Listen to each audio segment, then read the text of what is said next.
This is The Bottom Line. The Bottom Line on 938 Live. Now, the Urban Redevelopment Authority has just released its final property data for the second quarter. Joining us on the line to talk about it is Liang. He is Head of Research for Southeast Asia at Jones Lang LaSalle, Singapore. Good morning, Liang. Good morning. Now, Liang, the final URA data for Q2 came in largely in line with the earlier estimate of a 1.1% drop in private home prices. In view of the fact that the various property cooling measures are likely to stay for a while, how much more do you expect prices to continue falling?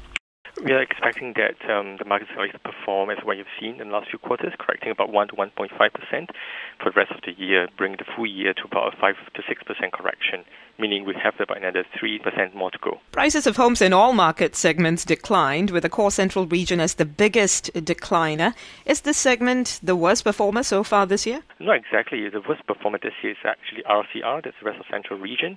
But if you look at the full correction so far, RCR has corrected about 3.6% in total so far, compared to the other sectors. CCR is core central region, about 2.5%, and OCR is just about 1%. But if you look at more from the peak to the trough, so far you've seen, that means from the peak until now, CCR has corrected over 5% already, whereas the RCR just about 4.1%.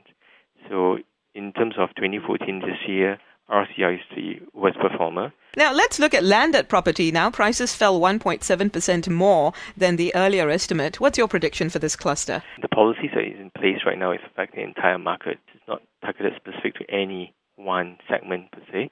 It is it's an overarching policy that's in place, and that has impacted the affordability for some of the buyers. As a result, you've seen widespread correction in volume as well as prices in all segments. So landed likewise, you would likely to see the same kind of correction going forward, although because of its limited stock, landed homes are typically quite rare in Singapore compared to the other segment. The correction may not be as severe as the other segments, so it's likely to hold up. But in the meantime, because it's policy, we're going to expect some continual correction in that market for the rest of the year. So going by what I've seen so far, it's likely to see another 1 to 1.5% per quarter for the rest of the year, similar to the other sectors.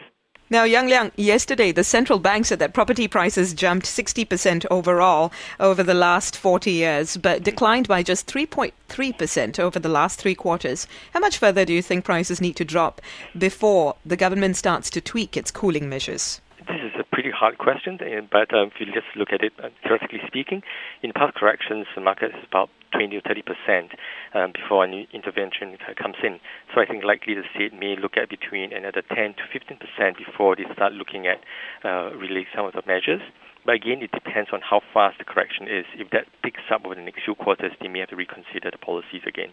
Thank you very much, Liang. Liang, Head of Research for Southeast Asia at Jones Lang LaSalle, joining us on The Bottom Line.